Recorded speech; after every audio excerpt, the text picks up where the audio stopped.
It was a season unlike any the Big Ten has seen before, so might as well have a signing day that also breaks precedent. An even earlier calendar date to get a glimpse of the future of your favorite Big Ten teams. And the people we mentioned today could make an impact immediately next fall. Just ask Jeremiah Smith or Dylan Raiola or Coy Parrish. Who will be the next crop of Big Ten football stars? Find out on our signing day special now.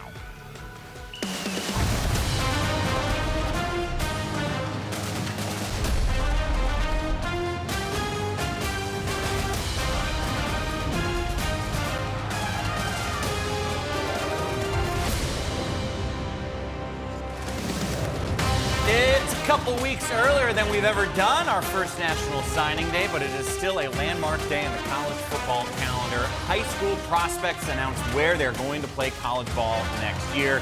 We got you covered over the course of the next 2 hours. Glad to have you with us in our Chicago studios. I'm Mike Hall. This is Alan True of 24/7, our national recruiting analyst. Always great having you here, man. Yeah, I drop a pebble in a can every year. So I can count how many shows I've done with Mike Hall, and so, yeah, we're up to like 70 or so. Jake Butt, one of our star analysts on the network. Second signing day for you. Your alma mater's had a nice week. What a run they've had, honestly. I think just think about the sentiment too. Just a few weeks ago, a sad season, an average season. You come off the bye week, you get Bryce Underwood, you beat Northwestern, you wonder, can you really beat Ohio State? Well, you did. So talk about momentum. The Wolverines are on a roll right now. Yeah, they've really done a nice job. You just think about that. But hey, it's signing day. You're no longer the funniest guy at the desk. That's because Alan True is. That's absolutely. The last guy was Howard Griffith. We'll be with you for the next 2 hours. Going to check in with a bunch of head coaches. Again, there's a lot to get to on all the future of your Big Ten teams, but let's start off with the big picture storylines today. And we start with Oregon. They were the #1 class last year, their first year in the Big Ten.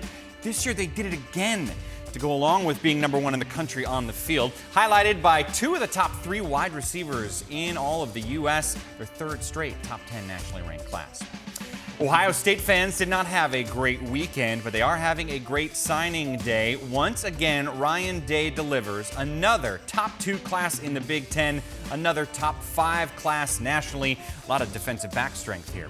Michigan made the biggest splash of this cycle, as we were alluding to, bringing in Bryce Underwood to Ann Arbor. He's the #1 overall ranked prospect in the country. The QB's the 2nd player to be the top overall kid to pick Michigan. Rashawn Gary, the other, flipped him from LSU just about a week ago. USC and Lincoln Riley once again taking good advantage of the football talent in the state of California. Most of their class comes from in-state, or a handful from Georgia as well, including top 50 overall player Hassan Longstreet, quarterback who is the 2nd best player in the entire state of California. Penn State's up next there. They're ready for a college football playoff game and a Big Ten title game before that. They're bringing in a whole bunch of 4-star talent to State College, extra strength on the defensive side of things, DBs, linebackers, and one kid by the name of LeVar Arrington Jr. Oh, by the way, other Big Ten teams will be flirting with top 30 ranked classes, including Washington, Jedd Fisch's first full class. You got Maryland, Mike Loxley normally in there, Rutgers, Wisconsin, a ton to get to on this show. Overall, the rankings look like this. You see Oregon and Ohio State are in the top 5 nationally. Now, I will say these numbers are going to be fluid. It could be different by the end of our show. It will likely be different by the time February comes and the final signing day is here.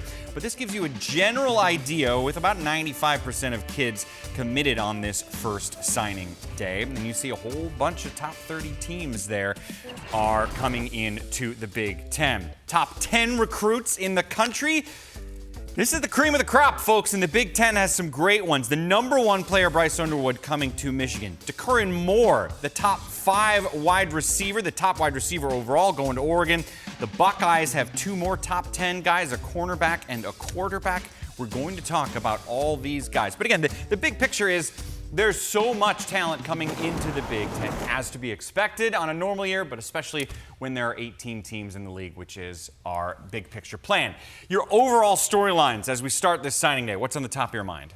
Top of my mind is this is the first year that we've had this earlier December date. We've had a December early signing period, but this is the first year that we've had one this early in December. It was hard to know going in what the news cycle was going to be like today. We got out of the gate really fast, a bunch of news this morning. It seems to have settled down a little bit now. I think this is what we're going to be dealing with the earlier December date, as a lot of hay is already in the barn, and also a lot of recruits now, more than last year, waiting until the February date. And I think because you lose those couple of weekends in December to be able to take some official visits, have home visits, you have recruits who are saying, let's not rush this process, let's wait until February. So it may add a little bit of luster back to that February date. This is a unique day for my alma mater, Michigan. I mean, this is to get the #1 player in the country in Bryce Underwood. You mentioned Rashawn Gary. I played with Jabril Peppers, high-level recruits. But when it's a quarterback, it's different. And when it's a guy with this level of talent and potential, it's different. And it also shows it's a microcosm of the change that Michigan is going through right now. We're seeing a new level of commitment from the collective, from the NIL department, from the athletic department on down. And it coincides in a time with maybe one of the biggest wins in the history of Michigan, coming off that upset last weekend against the Ohio State Buckeyes. I know this from back in my playing days. Shane Morris was a pocket passer, a top-rated pocket passer quarterback. He was very involved in recruiting me as well as the rest of our class to get to Michigan. That's the impact of a guy. Bryce Underwood is talented. He's going to bring talent to that roster, but he's also going to be heavily involved in recruiting other players. We also know that Sherrone Moore moved on from Kirk Campbell, so they're going to be replacing a new offensive coordinator. This is completely different for Michigan going forward. Yeah, I think one of the things that's always fascinating, particularly when you have a high-level quarterback join your program, his ability to go out and recruit and want to recruit, because other great players are going to want to play with him. I'll go to Oregon and Dan Lanning. We can all see on the field he's an unbelievable football coach, understands that, but I think people have to understand and remember that he really got his start recruiting, as a recruiting guy, and that's what he really brought to the table when he was at Arizona State as a young GA. And you're seeing that to continue to build. To be able to put great classes together, you have to have the ability to love recruiting. Yeah, that's an ability. You got to love to do that, because nobody wants to be on the phone doing all those things. Not only that, when your top guy, the head coach, wants to be your top recruiter and is your top recruiter, that speaks volumes for everyone else on your staff. They're going to enjoy it as well. And that shows up each and every day. You look at these recruiting rankings and you see just where they go. They go east, west, north, south. They're getting the players that they need for that roster. Something I'm interesting to watch, I don't know necessarily that we'll have an answer for it today or even this year, but we talk about all the changes. The signing day has moved up a few weeks earlier. The transfer portal is now an incredibly important thing. Just ask Kurt Cignetti. You can Google him and figure out how he got all his players. But also it's the 12-team playoff for the first time ever. You look at a program like Penn State, Howard, they're not often in the top 5 nationally in classes, but they're always in the top 20. And that wasn't enough to get in the playoff. It's going to be enough to get in the playoff now. And once you're in, you got as good a chance as anybody. You just got to win that game in front of you. Anything can happen. And for Penn State particularly, the bar has to move now. Now they've gotten into a situation where they're in the playoffs now. Now you need to go out and produce at that level. This is an unbelievable roster. They continue to do a great job there. And as you mentioned, so much was always talked about, particularly last year, this year, just about what if there were a 12-team, 14, 16, they'd always be in. Now they're in. Now they have to produce. Penn State's a team that's developed well, too. I mean, every year at the Combine, I feel like you see Nittany Lions running 4.3s, 4.4s, tight ends running 4.6. And, I called the Penn State-Maryland game last week, and I asked James Franklin exactly that. And part of signing day now is you can have great recruiters, but it doesn't matter if you don't have alignment from top down. And I asked James Franklin, how he felt he's evolved as a coach and how he felt the program has evolved. And he spoke to the alignment from the collective and the athletic director. He felt he finally had the support. He told us that going to get Andy Kotelnicki as a play caller, they made a strong push.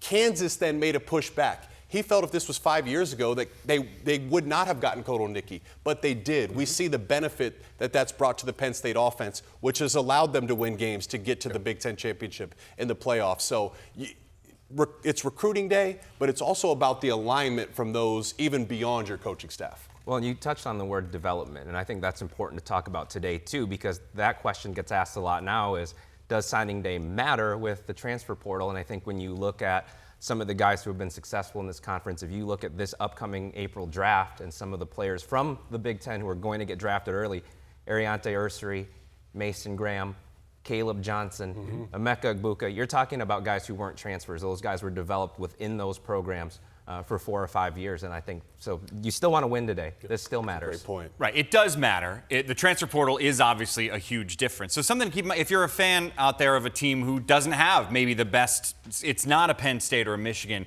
think of this. Last year, Indiana's class on this day was 59th nationally. The year before, 67th. But they're 11-1 right now, and they're playing in the playoffs. So even if your team doesn't have the greatest day, it is still possible. Yes. You could be having a great season this upcoming fall. There's a ton to get to. We're going to break down all 18 classes. We're going to talk to a bunch of head coaches as well. Them too. And we'll talk to Ohio State, figure out what they're bringing. Remember, they had a number 1 recruit overall last year in Jeremiah Smith. The number 1 team in the Big Ten is Oregon. Why are they number 1, and how high will they climb the national ranks? And the Michigan Wolverines has the number 1 overall player and a great group surrounding him. We will talk to the head coach of the Michigan Wolverines. That guy right there. Smile, Coach. Come on, smile. There you go. Up next.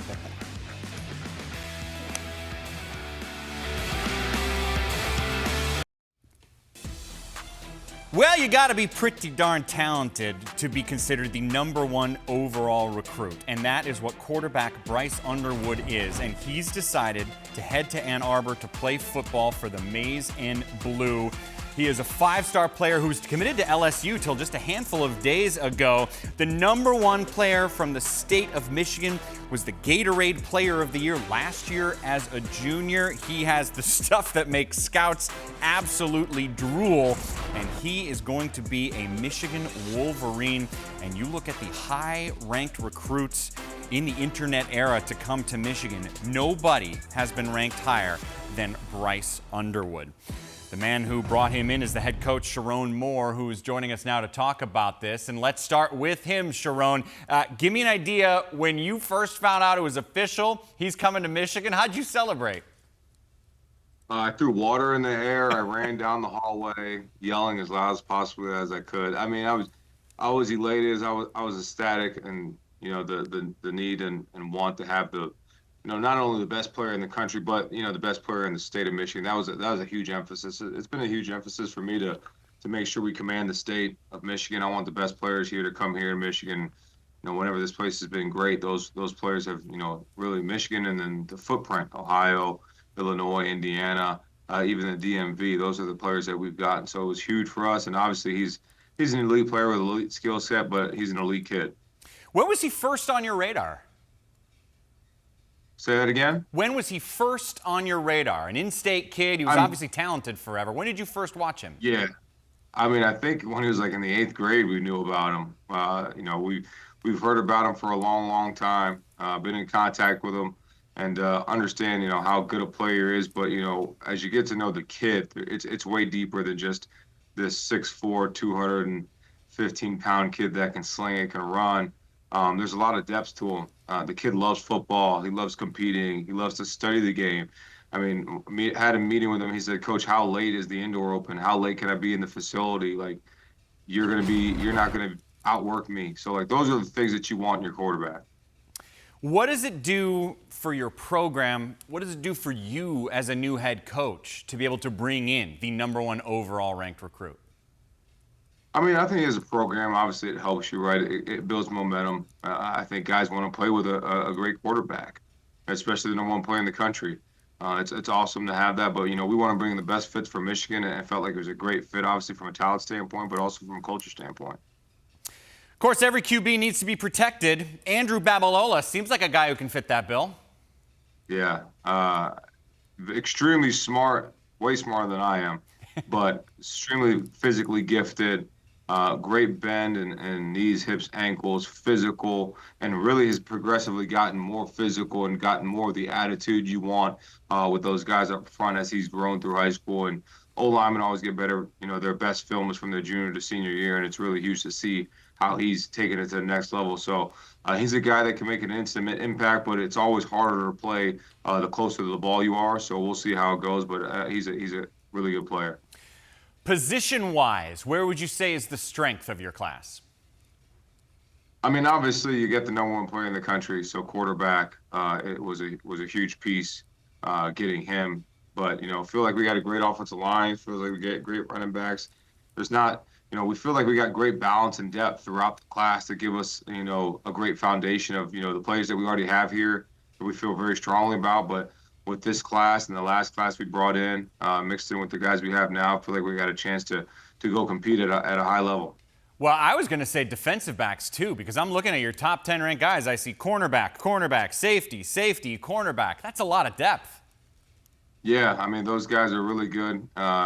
Long, we wanted to get some length. There are some smaller guys, but they're pretty dynamic and they have some ability some versatility, some flexibility and where they can go from a position standpoint. But, I feel like our corners are really good. They're long guys, 163, 162. Then we got great safeties with Elijah Dotson and Kainoa Winston and Jordan Young, who can kind of go back from back and forth. So I feel like Shamari Rosen and Jade Sanders can do some big things for us. So really excited about that back end. You went out of state to get some wide receivers. What impresses you about those guys? I wanted an emphasis, on bigger guys. We had some smaller guys in the program, but I think a quarterback's best friend is a bigger area target. Obviously with the tight ends we've had here in the past, those have been the bigger guys. So wanted to get some bigger guys. Jacob Washington, 6'3", Jamar Browder, 6'5", and the smallest guy is a 6'1" guy, Andrew Marsh. So who's a dynamic guy with the ball in his hand. So it felt like we got some good size, got some guys that can go get the jump ball, go do some things that we haven't done as much of, and give our quarterback some more air to work with. Last thing, Sherrone, how do you describe the vibe right now in Ann Arbor? You got the #1 recruit. You just beat your main rival in a huge surprise. What's it like over there right now? It's good. Life is good. Obviously, we want to be, have a better record than we did in the year, but I think it just shows the fight and shows the culture of our team and who they are and what they want to be and how they want to finish off a season to, go through a bye week. And we called it buy-in week. And then watch those guys in Northwestern come out and execute how they did, and that momentum carried over into that game. And we talk about it 365. It's all over our building of how much we emphasize that game. And obviously you could see how much it meant to our players and our staff to go play at a high level in that game. And, it was fun. And, I think the momentum here with recruiting has been really good. Super excited about the class we're bringing in, and those guys know they're going to have to work. So to summarize, it's great to be a Michigan Wolverine. Michigan Wolverine, that's right. Congratulations on the class, man. Thanks for giving us some of your time.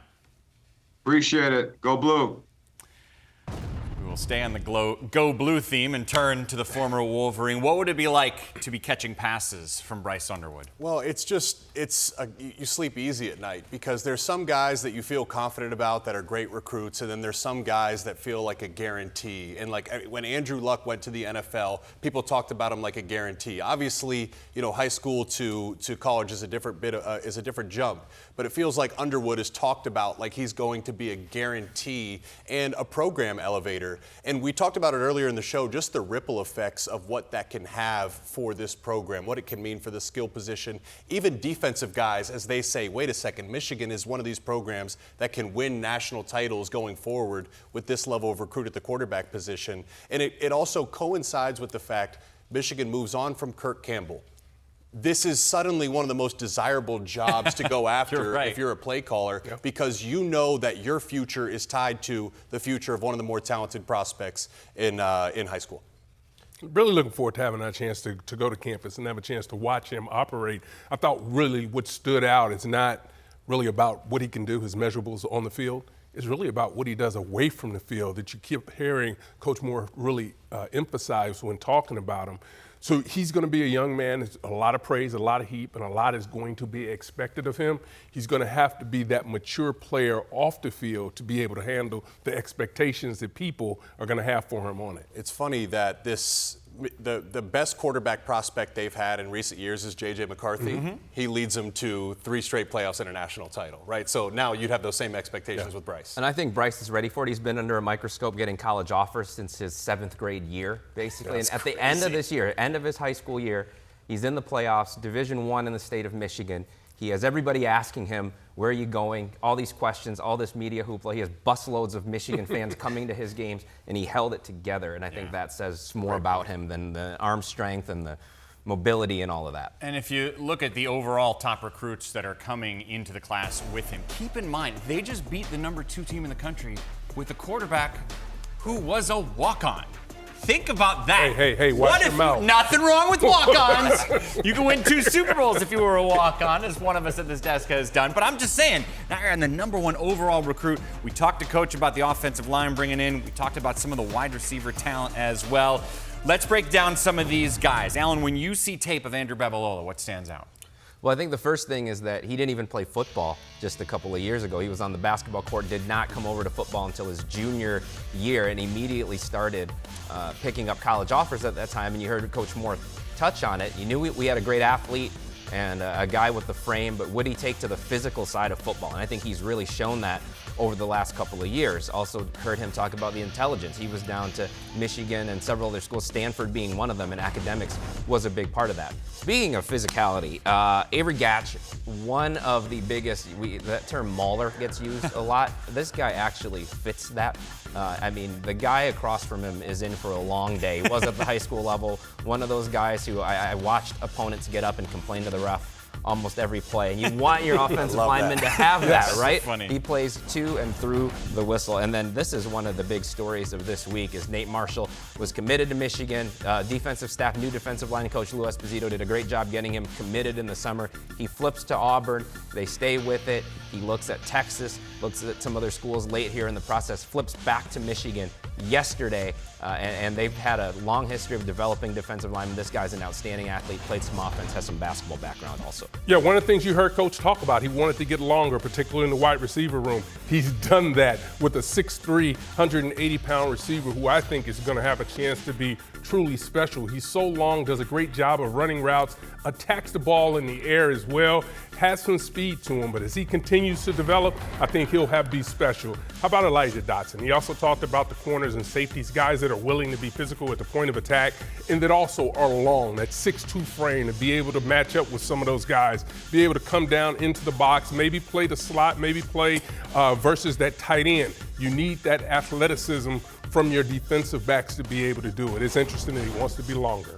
Well, I appreciate the opportunity to talk about a Michigan tight end, so let's do it and talk about Andrew Olesh. And what I see on tape is Colston Loveland. What made Colston Loveland so special is he's a mature route runner. He understands the position. That's what I see with Andrew. He's a guy that I think, because of his football IQ and feel, could make an immediate impact as a true freshman. As is true with most high school players, will need to develop his inline blocking a little bit more, but as you can see right there, the twitch shows up right after the catch. D-lineman Benny Patterson. This was a huge get for the Wolverines. I see a guy with position flexibility. Right now he's 6'4", 245 pounds. So he's got great length, but he's a guy that I think has the chance to add 30 pounds, potentially play inside, giving Sherrone Moore and his defensive staff some options across their defensive line.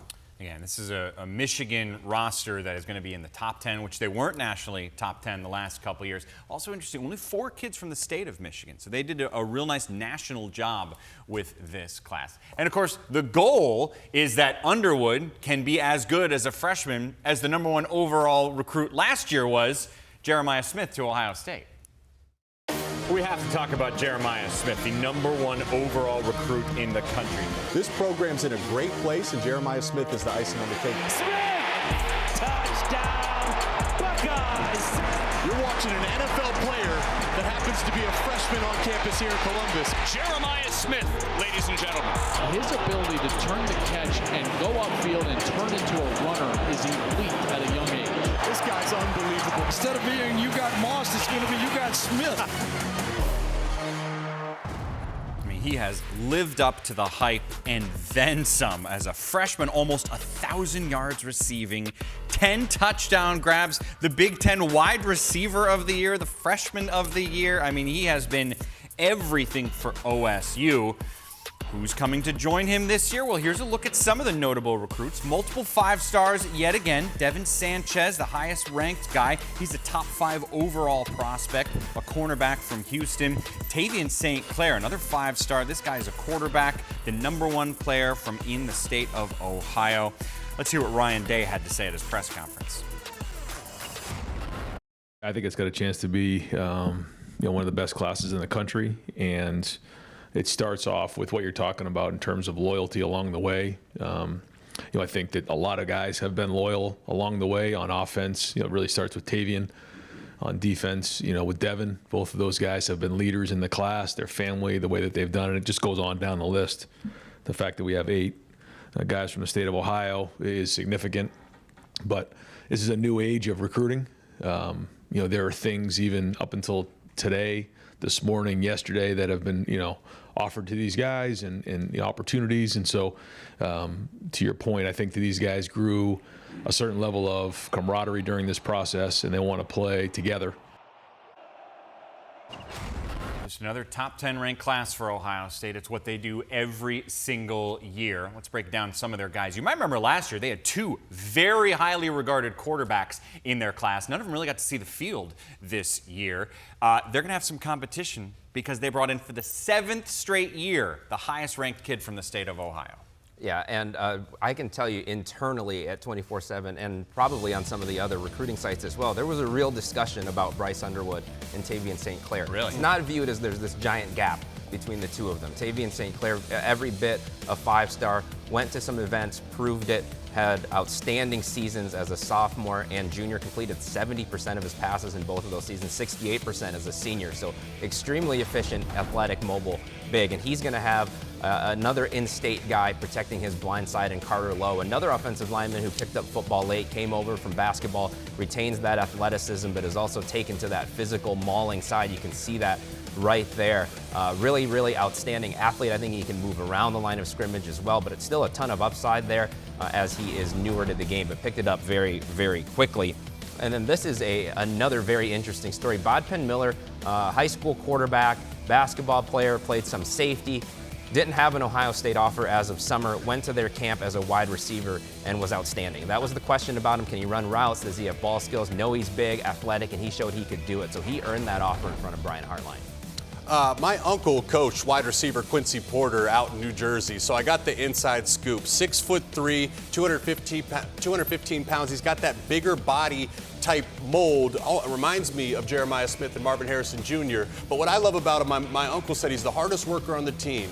Oftentimes he would stay for an hour after practice getting extra work. A physical blocker, so he's selfless. Then we got linebacker Riley Pettijohn.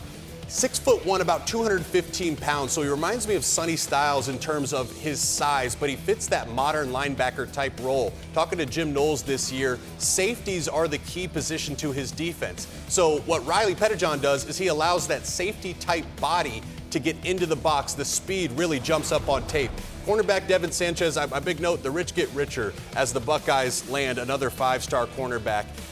Top player out of Texas. He almost is a created player at 6'2" with great long arms, ran a 10.8 100-meter dash. Here's the big key, though. He's got all the physical traits, but it's the instincts and IQ that show up on tape. Those instincts lead to interceptions. Zion Grady, 6'4", 235, went south to get this young man. I think he's really talented. Long levers, those arms really make it difficult for offensive linemen to be able to keep him out of the backfield. But he does a great job. I think he's going to continue to gain weight, gain strength, so he can be a dominant player with his hand in the ground. You see him coming off the edge there.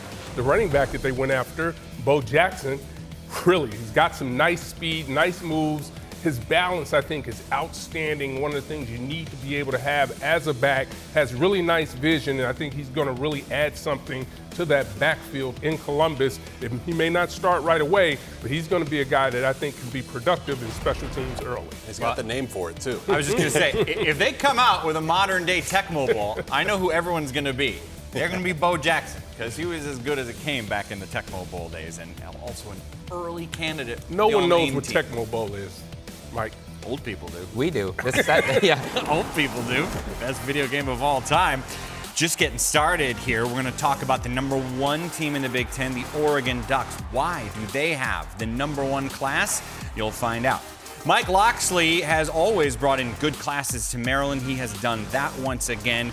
We will chat about why they are bringing in such a good class. And we're going to get a visit from Luke Fickell, the Wisconsin Badger head coach. Is he bringing in back-to-back top 25 ranked classes? Signing day continues after this.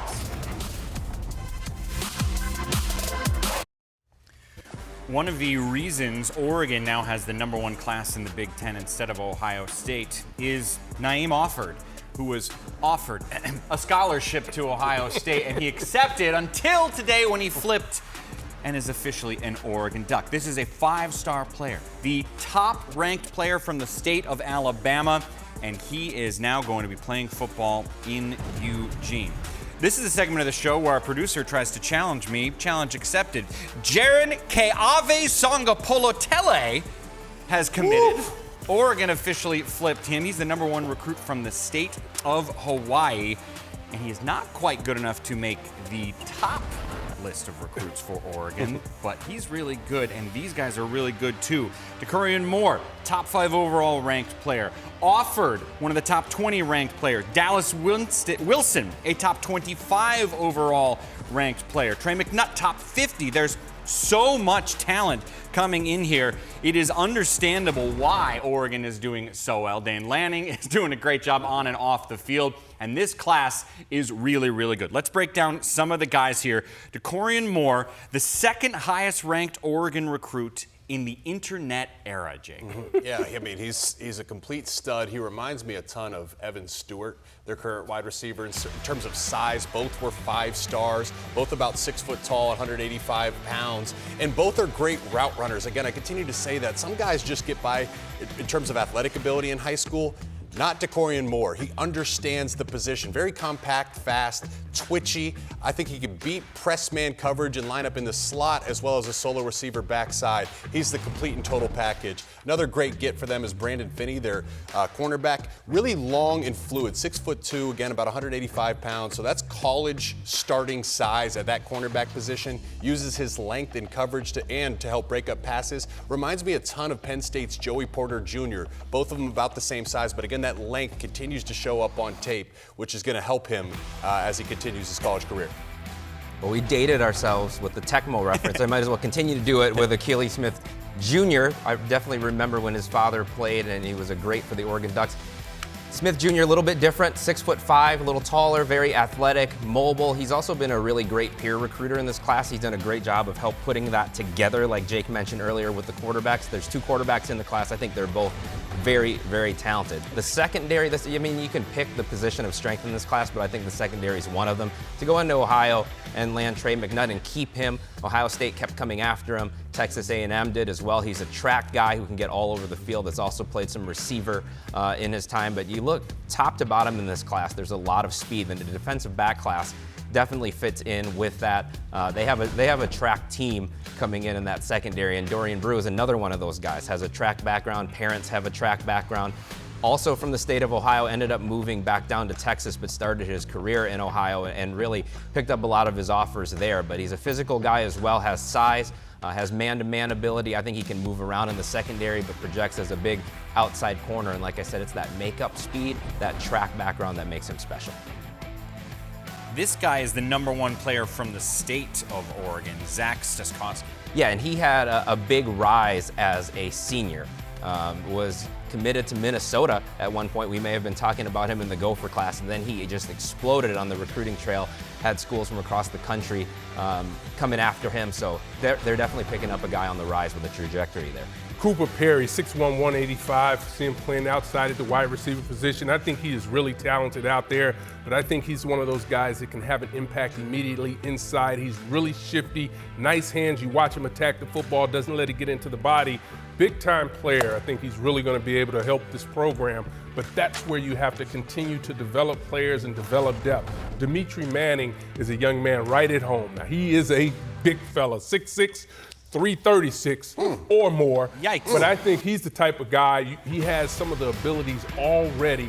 It's about just developing him into the player. Maybe he drops a couple of pounds and he'll be that much more athletic. You see him getting out and being able to run. I like that, but this is a young man that's going to have an opportunity to develop in the program and is going to help this program down the line. This class includes the #1 overall player from the state of Oregon, Nevada, Alabama, and Maryland. They go everywhere. A deep and talented group heading to Eugene. Again, Oregon's season is still going on. They have the Big Ten championship game coming up this weekend. Wisconsin's season has come to a close. A disappointing 5-7 year on the field. But in terms of recruiting, very impressive once again. Back-to-back top 25 ranked classes for Luke Fickell. Carter Smith is the headliner. He decommitted from Michigan just a handful of days ago. The highest ranked quarterback to commit to Wisconsin since Graham Mertz back in the class of 2019.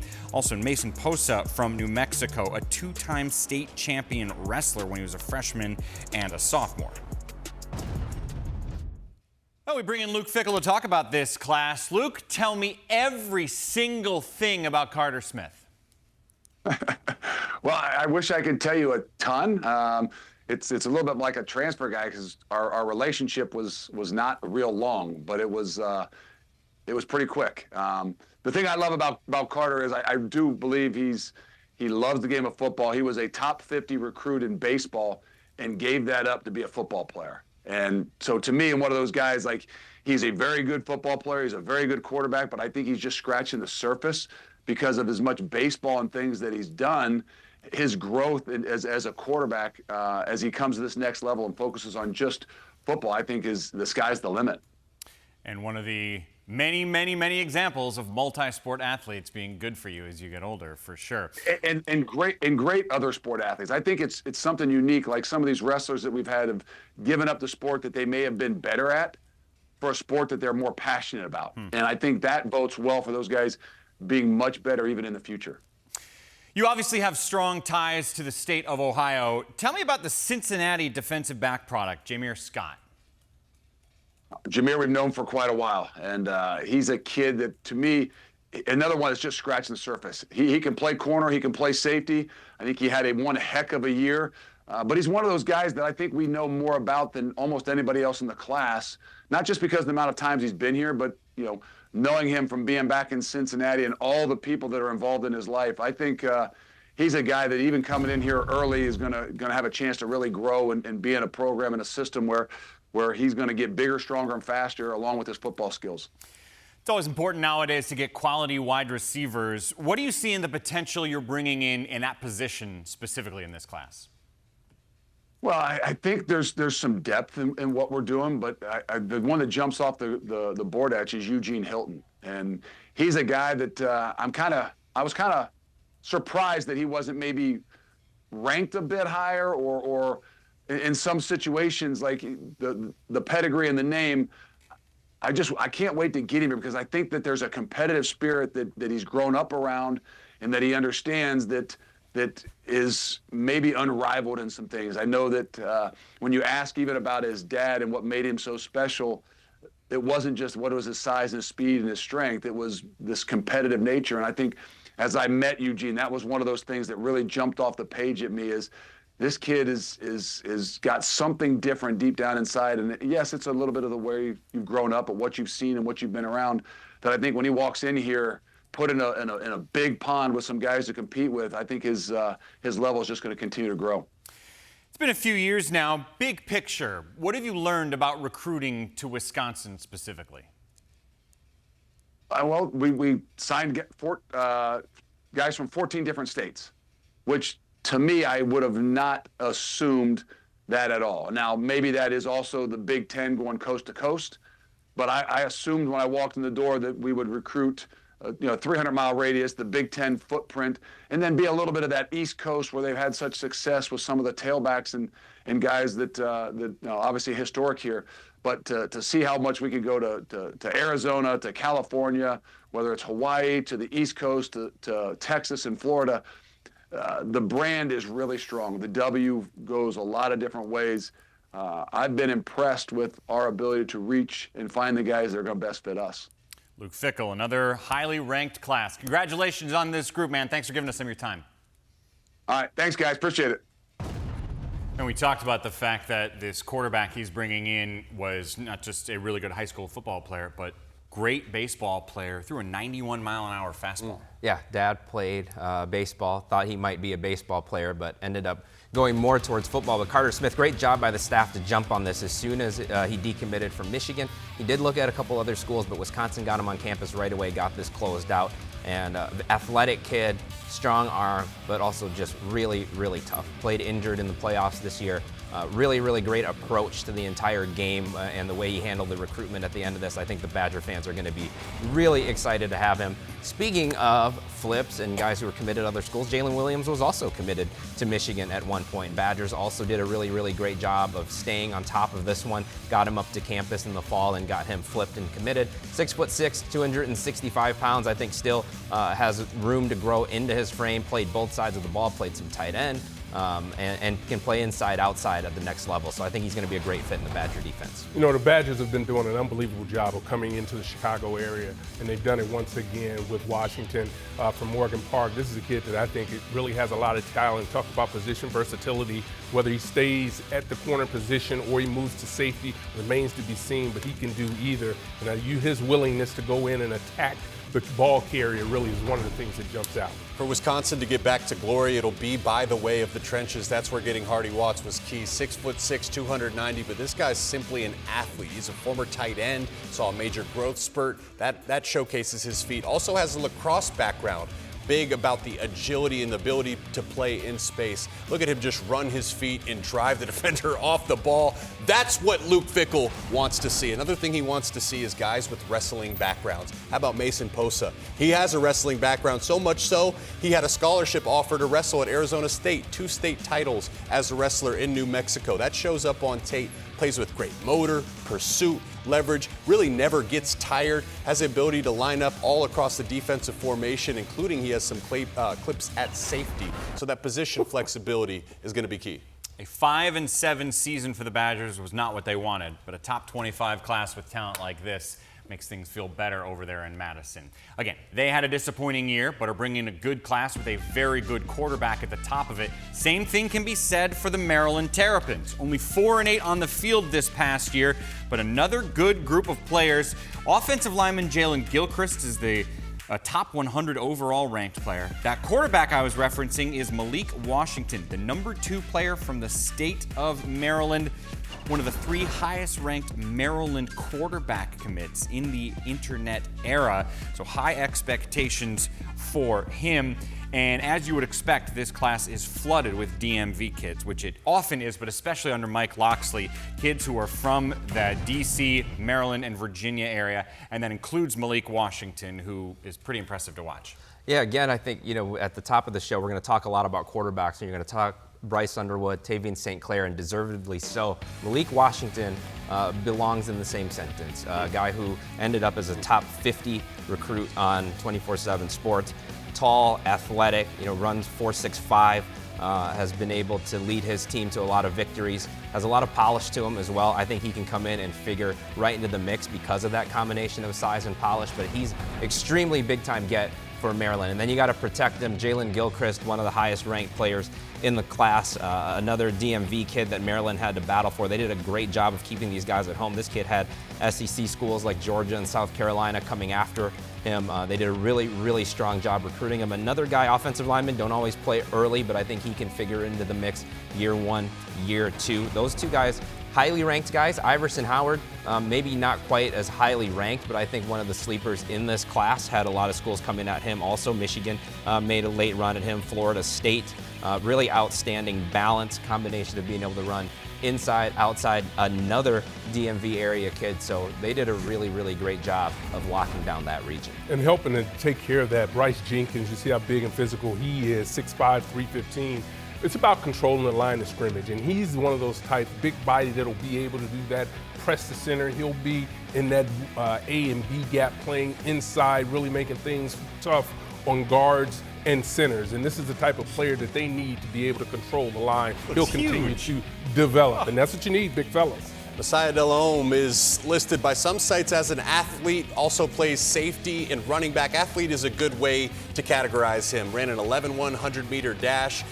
Mentioned the position flexibility, also has tape as a returner. Defensive tape is really impressive. He's a guy that's always around the ball, plays with great instinct, triggers downhill, and his size at 6'1" allows him to make a ton of plays with 50-50 balls. Bud Coombs, 5'10", 185 pounds as a running back. He's a poised runner in the sense that he has great speed and great athletic ability, but he showcases patience and awareness, allowing his blocks to set up downfield. Also shows great vision and feel, allowing him to break tackles and make guys miss. And to round it all off, you see him in pass pro there. It's an underrated key to running back success. I mentioned how many players were from in-state. 13 from the state of Maryland. That is an awful lot for them. They did go down to Florida and get some, and as you see, they usually do get a handful from Virginia. And Mike Locksley is known as a pretty darn good recruiter. This looks like this will go down as his second best overall class that he's had since he became the head coach at Maryland. Maryland joined the Big Ten the same time Rutgers did. We're going to turn our attention to the Scarlet Knights. That's another program that's really darn good at getting in-state kids. And Greg Schiano did as good a job as he's ever done at getting Jersey kids in this particular class.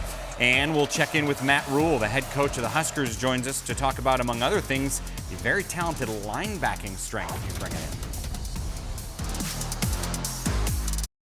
So here's the guy, Dylan Raiola. He is a high-level prospect day one. If he can develop into what we think he can, it's a huge, huge get for Nebraska.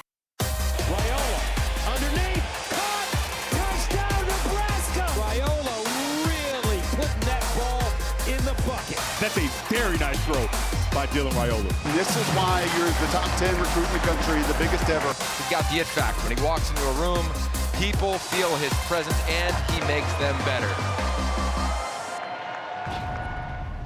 Arguably the biggest story of last year's signing day was the flip for Dylan Raiola to go to Nebraska. And sure enough, he had a chance to live up to the hype. Started all 12 games for the Huskers this year at quarterback, completed 2/3 of his passes.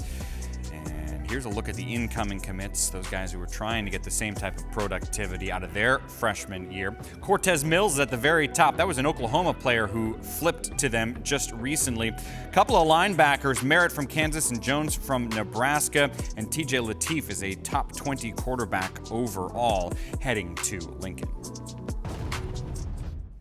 And the man in charge of this class is the head coach of the Huskers, Matt Rhule, who's joining us now.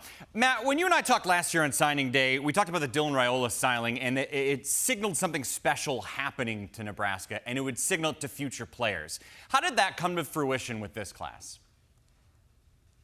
You know, I think people, as they went through the recruiting process, you know, seeing Dylan last year, even on the visits, you know, him expressing his experience here so far, and then obviously through the season, seeing, you know, Ja'Cory Barney, Carter Nelson, some of the other guys come in and play as freshmen.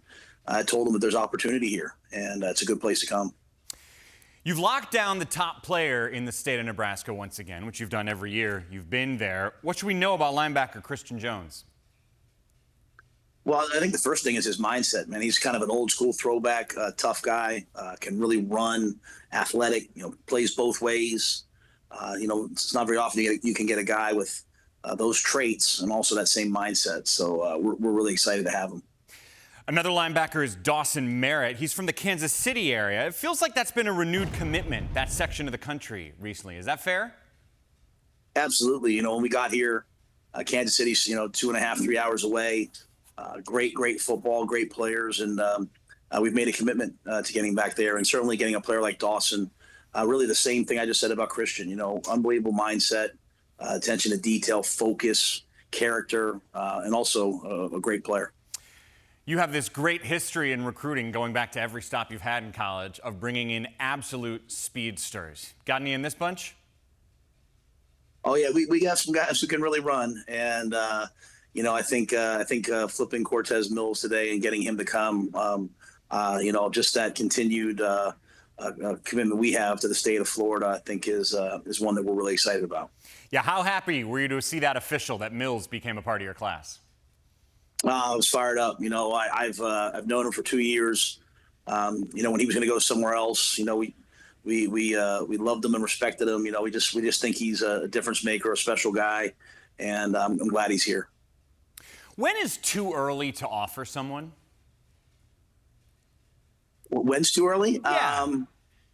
I don't know. I think when you know, you know. I mean, the more you do this, I think, you know, the unique thing of guys like us, you know, who've watched the guys come in as freshmen and leave and go on to the NFL is when they're young, maybe they don't even know what they're capable of, but you can see, hey, this guy's going to end up being a pro someday. So I think when you know, you know. But I think we've offered some young guys at times, and it's I don't know if there's any time it's too early. Let me ask you about a quarterback, TJ Lateef from California. What do you like about him? Well, he's a winner. He's competitive. He's tough. Great accuracy, quick release. You can see his ability to process. We got him this summer, and we're really fired up about him.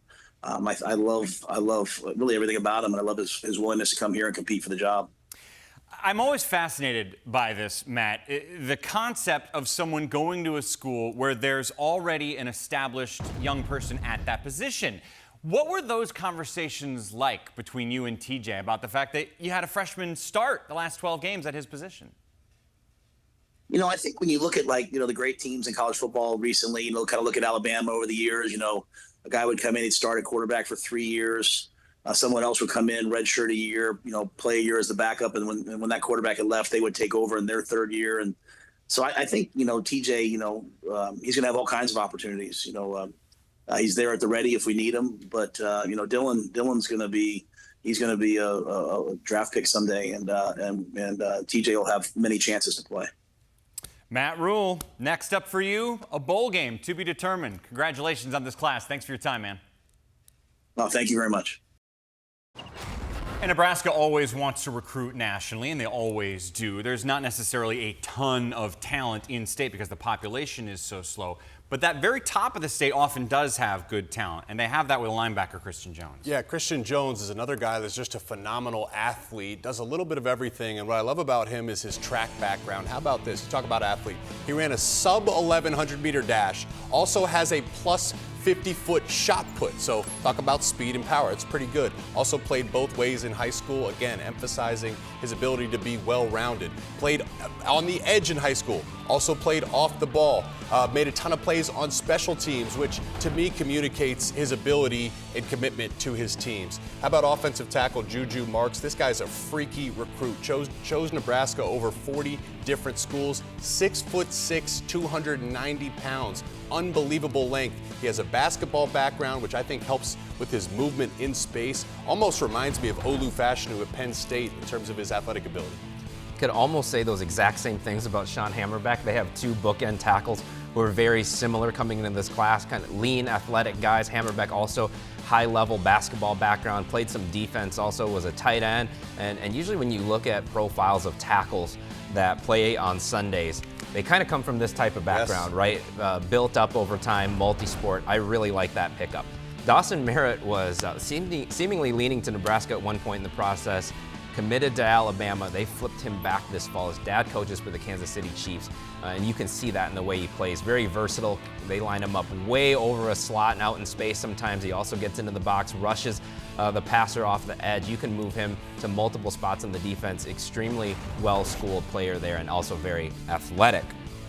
Cade Peterzak, another outstanding addition in the front seven on defense, coming in from the Dakotas as well, which is where Sean Hammerbeck came from. Had a lot of schools recruiting him. Oklahoma was heavy on him. Michigan tried to flip him late. Nebraska did a really, really good job recruiting him. I think this guy's an impact player, inside, outside type of defensive lineman. Probably eventually grows into more of an inside guy, but an outstanding player. Yeah, Malcolm Simpson here, you see him quick off the line. Gets a little high at times, but I think this is something that he'll be able to work with as he continues to develop as a D lineman. He's dominant at that particular at the point of attack. Really good first step, which I think you need to have when you're talking about playing the D line position, being explosive to the ball are some of the things you need to be able to do. We heard Coach talk about Cortez Mills. This guy is a true difference maker. You see him catching with his hands. Love to see young receivers that go attack the football with their hands and a willing blocker downfield as well.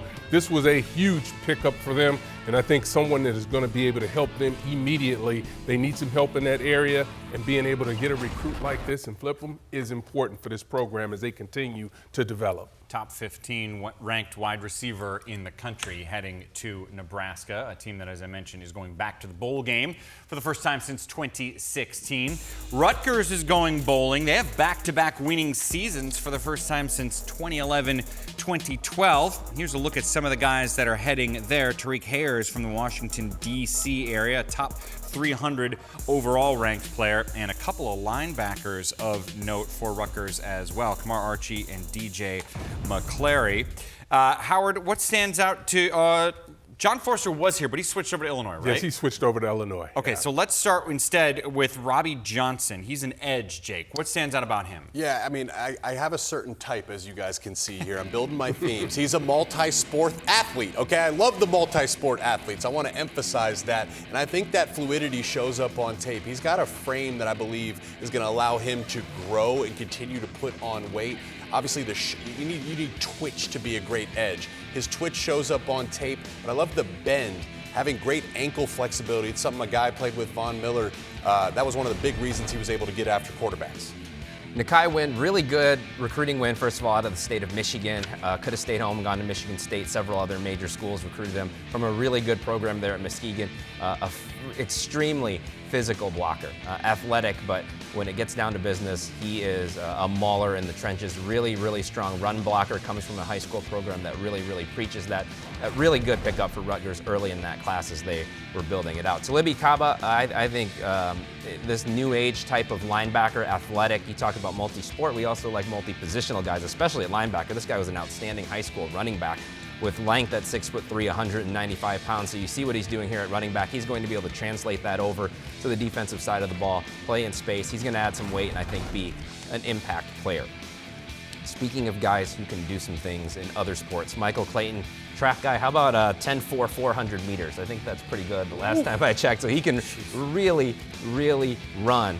When he committed to Rutgers, he did not have a ton of other Power 4 interest, but picked it up as a senior, and they were able to keep him in the class. South Carolina came in on him late, but that was a big pickup for them to sign him today, as he had a couple schools trying to flip him. Yeah, you know, one of the things that I think is outstanding about what Rutgers has been doing and continues to do is their dominance in the New Jersey area. Picking up 11 guys in that area, I think is really impressive, because they want to put that fence around the area so that they can control, but they're also willing to go down to Florida, into Georgia, to continue to build this roster. They have a type, as you talked about building your type, they have a type as well. Tough physical football players is who they want in their program. Something of note for Greg Schiano, there's a lot of different ways you can evaluate a class or a player. Usually like a 4 and a 5 star is a good designation line. And usually Schiano brings in 3, 4, 5 of those each class.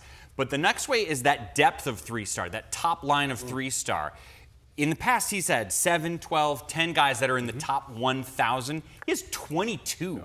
In this class. 22 guys ranked in the top 1,000. That's by far the most that he's had since he became the head coach. Frequently asked during this cycle, what is Rutgers doing? That's from several different message boards, fans of other schools. Really? Because it was noticeable that they jumped in recruiting. Yeah. 6 of the top 20 in-state kids going to Rutgers as well.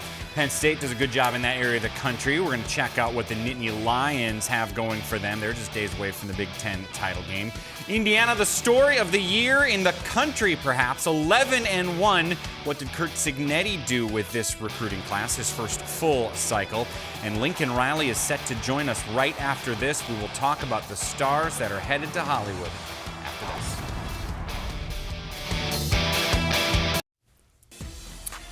So here's the story of Jakeem Stewart, a pretty fascinating guy. He was the #1 overall commit in the class of 2026. He reclassified to come up to the 2025 class, and he wants to go to USC. He's from Louisiana, the New Orleans area, and he's going to be a Trojan. He's at the top of that class for USC, along with a quarterback, Hassan Longstreet, some offensive linemen of note, some defensive players we'll get into as well. But in general, this USC class is pretty darn good. And you look at the overall Big Ten class, look at USC already up to 4th in the Big Ten, top 15 nationally ranked right now. With that, we are glad to bring in Lincoln Riley, the head coach of USC. And Lincoln, you have a long history of using talented quarterbacks at the college level. Let me ask you about Hassan Longstreet, an in-state kid who's a gunslinger. What do you like about him? Yeah, we were excited to get Hassan. That was something that came together for us kind of in the late stages of recruiting. And as we got to know him, just felt like he was the right fit for our program from a talent standpoint, from a mentality standpoint. The quarterback has got to be a leader and a presence in your program, and Hassan certainly has that. So athletic guy, can really throw the ball, student of the game, just a really outstanding player, prospect, and leader that we're excited to add to our program. You know, I remember asking you last year what you look for in a QB. You said 3 things. Is he a winner that can inspire people? Is he tough? And does he have mental strength? How does Longstreet fit in there? He's got all three. And that's why we're fired up. He's a Trojan today. He must appreciate seeing some of the offensive linemen you're bringing in this class as well. I think so. Yeah, it was a really good group. You know, Aaron Dunn was a big get for us. We thought he was one of the most athletic tackles that we saw in the cycle, and he really did a nice job. Elijah Vicona was certainly a big one. Getting Payne at the end was very important, and then obviously got some good guys, as I think you're showing right now, to throw the ball to. Corey Sims, Romero Ison, Tanook Hines. A lot of speed in this group. Sims really brings a physicality. Ison is really a playmaker, and then love Tanook Hines, kind of the size and speed combination that we've been able to have some pretty good wideouts around here, and we feel like these guys fit the bill to be the next great group. I want to ask you about the guy we showed on our graphic there, Jakeem Stewart. This guy looks like he's overflowing with talent. He is one of the more talented defensive linemen that I've had a chance to recruit.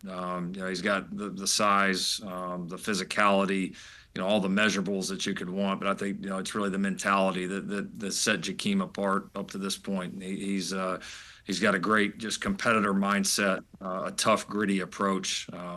Again, just was a tremendous gift for us. Defensive line was a huge priority, as was the secondary defensively, and then be able to go get some key pieces there was important. And then getting Matai Taga in the middle as an impact linebacker really helped complete a tremendous defensive class. A couple of running backs that stand out. What made you want these guys? Yeah, Harry Dalton out of Virginia, we thought was really a dynamic player. Played quarterback, just kind of moved him all around. He's a physical runner that I think has a chance to be an every down back. We also love Riley Wormley out of Texas, out of South Lake Carroll High School, a perennial power down there in the Metroplex. Guy was really well coached, a dynamic player that is really kind of a slasher, really runs with an edge. And so we thought those guys were a great 1-2 punch, really fit in our backfield with all of our different run schemes very well. We're getting ready to lose a great player in that backfield in Woody Marks, and we think these two guys are certainly going to come in and have a chance to make an impact and make our room and our team better. You told me last year we're a national brand, so the change to the Big Ten shouldn't affect how we recruit. Did you find that to be true with this class? Yeah, I think we're always gonna, we're gonna always try to recruit California first. Obviously, the West Coast is still always home to us and always where we're gonna start. But there always will be opportunities for us because of being a national brand. And I would say, now being in the Big Ten, the biggest thing I notice is, we're playing at all these different places, and so maybe even more access into some different regions than maybe even USC would have had before. And I think you see that a little bit out of this class. So, when you play the type of schedule that we play, the type of opponents, these big stages, every game that we play is a pretty big game, when you're at USC. And I think a lot of people recognize that and see that. So it's been a fun first year, certainly, kind of getting acclimated to that. And I think this class is certainly a reflection of it. Lincoln Riley, congratulations on the class. Have a great upcoming holiday, man. Will do. Thank you, guys. Let's break down some of those players. We talked a little bit about Longstreet, the #2 overall player in the state of California. Yeah, and a guy they had to flip, they had to work for. He was committed to Texas A&M, so initially he left the state, but USC did a really good job of continuing, as Coach Riley said, to recruit him, make him feel comfortable. Got him on a visit during the season for a game, and I think that was an important turning point in this recruitment. But a guy who can throw the ball all over the field, very polished. You can see here with the way he finds throwing lanes, can throw with touch, can throw on the move. I think he's going to be an outstanding player for them. Every bit the 5-star that he's rated, but a guy that they had to continue to chip away at and ended up getting him into the class. He's going to have some real weapons to throw to. Tanook Hines, one of them. It's hard to go into Texas and beat Texas on a kid there, especially a highly ranked skill guy. They did it. He also had a lot of other schools looking at him. Notre Dame was a school we thought he might consider heavily. But another track guy, 10.39 in the 100, really outstanding return man as well. I think he's going to be able to help them put some points up on the board. Corey Sims, another guy, they go into St. Louis, beat some of the regional schools on him. Missouri was recruiting him. His dad played basketball at Nebraska. Thought that might be a destination for him, but USC got him out on a visit, got him committed. Big physical guy who can make contested catches, but also do some things after the catch, which you see here. But jump ball guy, red zone guy as well, big physical target. Riley Wormley, 5'9", 183. To me, I mean, that's not a stride of a young man that's under 6 foot. You talk about being very twitchy, will be able to make plays and help this program immediately, catching the ball, I believe, out of the backfield. You'll be able to move him into the slot position. You see how strong he is there with the stiff arm and then this finishing speed.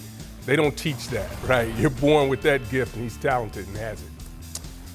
Edge or linebacker Matai Tagoy, 6'4", just about 200 pounds. So he's got great length, a little bit light in the backside. The good thing is USC, they can add that weight. That was a big emphasis this offseason. He's a really interesting prospect to me, as what you see on tape is all the athletic traits, great twitch, very comfortable at the physical point of attack there, but will need to add weight. Jakeem Stewart, this was a huge win for Lincoln Riley. Chose USC over LSU, Ohio State, Oregon. Of course, Lincoln's been good with quarterbacks and skill positions. This guy's a 5-star defensive lineman. His nickname is Thanos, okay? That tells you everything you need to know. He's NFL-ready size and packs the punch of an Arctic polar bear, okay? This guy is the absolute truth, and this is a big win for Lincoln Riley. Yeah, I think what's really significant, think about going into New Orleans and getting a player like this and being able to get him out to the West Coast really speaks volumes about what they're doing from a recruiting standpoint. You go into New Orleans, you go into Houston, you go to St. Louis.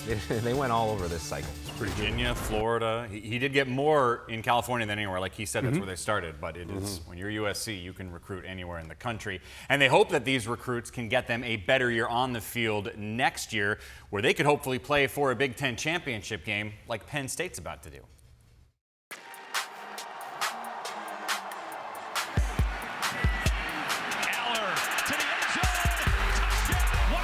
For Penn State.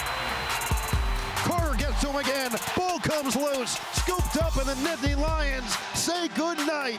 Watch him run it down. Holy man. What touch on that ball by Aller. Boy, he thread the needle with that toss. Here he goes. Tyler Warren. Going to take it to the end zone. Touchdown, Penn State. He's just dominating the record books.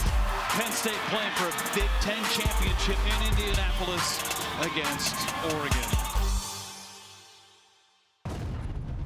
First time Penn State will be in Indianapolis since the 2016 championship. Here's a look at their class. Darius Dixon, the highest ranked player.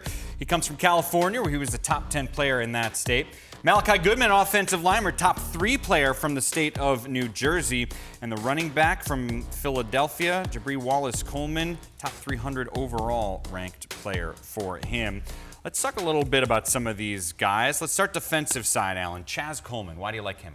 Well, he's a guy that, again, school tried to flip him late, took an official visit to Ohio State last weekend, sticks with Penn State, so big for them to retain him. But as of August, the start of August, he had 0 Power 4 offers, was kind of a late to the scene, late bloomer, but became a heavily recruited prospect because of his versatility and athleticism. Actually, his basketball highlights almost did as much for him as his football clips. But played some quarterback, played some tight end, played some linebacker. I think he's going to be an edge rusher at the next level. Penn State's had a lot of success converting guys from linebacker to that position. Abdul Carter, same kind of high school path. I think Chaz Coleman has a ton of upside. And then Malachi Goodman, really outstanding pickup, top 100 overall prospect. A guy who actually could have been in next year's class. He's going to enroll in college at 17 years old, but another big physical offensive lineman who comes from a multi-sport background, threw the shot in high school, athletic, going to be probably an inside guy, but one of the elite inside guys in this class. I think this is a position Penn State's done a great job of fortifying over the last 4 or 5 seasons, and that's where I think they've made the biggest improvement. Malachi Goodman going to continue that trend. LeVar Arrington Jr. Who? LeVar Arrington Jr. Watch the speed and acceleration and ability to get to the football. 6'3.5", really long and athletic. Where he ultimately plays, who knows, but he's going to be one of those players that you can see playing defensive end. You can see playing outside linebacker. You see his ability to really be able to flip the hips and be able to rush the passer. Does a great job of using his hands. And for someone that wanted to get into the fire, he did that, but playing behind his dad at that place. Now, listen, Troutman, when you talk about interior linemen that can really go out and make some plays, I think he has that ability immediately to really help this team. Plays with great leverage and can run. When you have guys that are able to run, that really helps him out as well. Stays low, does a real good job in pass protection, keeping his hands inside. I think this is a young man that has an opportunity to play early. Darius Dixon was a big-time get for Penn State. You mentioned one of the top-ranked recruits coming out of California, played at Mater Dei, so he's been playing high-level high school competition. His coach, James Griffin, compared him to Joey Porter Jr. I actually kind of like the other defensive back, Kalen King, as a comp because of the size. They're both 6 foot, about 180. Now, where I do like the comparison to Joey Porter Jr. is the length that he plays with and the physicality. We know James Franklin, Penn State, they're at their best when they have elite-level cornerback play. Back-to-back-to-back 10-win seasons for James Franklin and Penn State. One of the reasons why, he's always bringing in top 20 classes. 8 of the last 9 years, Penn State has been ranked in the top 20. They are off to the Big Ten championship game. If they weren't, it would be Indiana. The Hoosiers, the story of the year nationally, going 11-1 in the first year for Curt Cignetti. He did such a marvelous job. He is bringing in a handful of guys that are worth discussion. One 4-star player is Byron Baldwin. He, Alan, is the highest ranked, one of the highest ranked recruits to Indiana, regardless of position in the internet era. Yeah, and for a time, we thought he may not be signing in this class. Decommitted, took a look at several other schools, Colorado being one of them. Indiana, again, we talked about this with some of these other classes. They stayed the course, continue to recruit him, got him back in the class, and he's the top guy in the class, and for good reason. Really outstanding all-around athlete, also a track guy, has also wrestled, has played all over the field.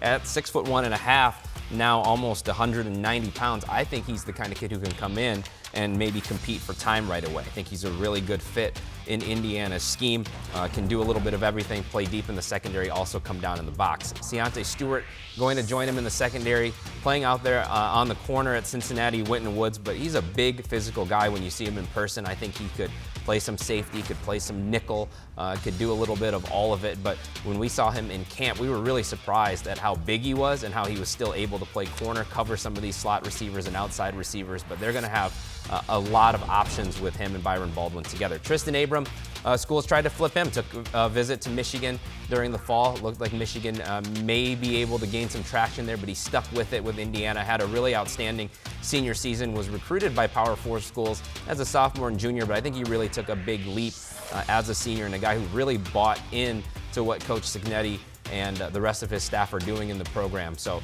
really outstanding player who they were able to keep committed. Edge Tyrone Burris Jr. had a really productive career. You could follow the trend, got a little bit better every single year. 3-star prospect by 247 Sports. He's 6'4", 235. I see him playing much bigger than that. He plays like a guy that's 250. This is a big win for Cignetti. As he mentioned, his portal philosophy was production over potential. Highly productive high school career, but still has a ton of potential. Yeah, Devon Chandler, I think, is a player that really is going to be able to help this program. If you're a wide receiver, you know you're going to be developed. He's a guy that already does a nice job of running his routes and being able to make plays on the football and see him attacking at his highest point. This is a young man that's going to continue to get better. I think as he grows in that program, if you were a wide receiver and you saw how they throw the ball around there, that's where you want to be. I think this is a great pickup for Indiana. Again, remember, numbers only show so much. The way you develop, the way you bring in transfers matters. Indiana had a 59th ranked class last year, 67th the year before, but we'll be playing in the college football playoff in a couple of weeks. Lots more to get to on this show. We talked about one LA school. We will get to the other one. First full class for Deshaun Foster and UCLA coming up. The Iowa Hawkeyes did really, really good in the state of Illinois in this signing day class. We'll explain why. And the head coach of the Washington Huskies is going to join us. We'll hear what Jedd Fisch thinks about his incoming class right after this.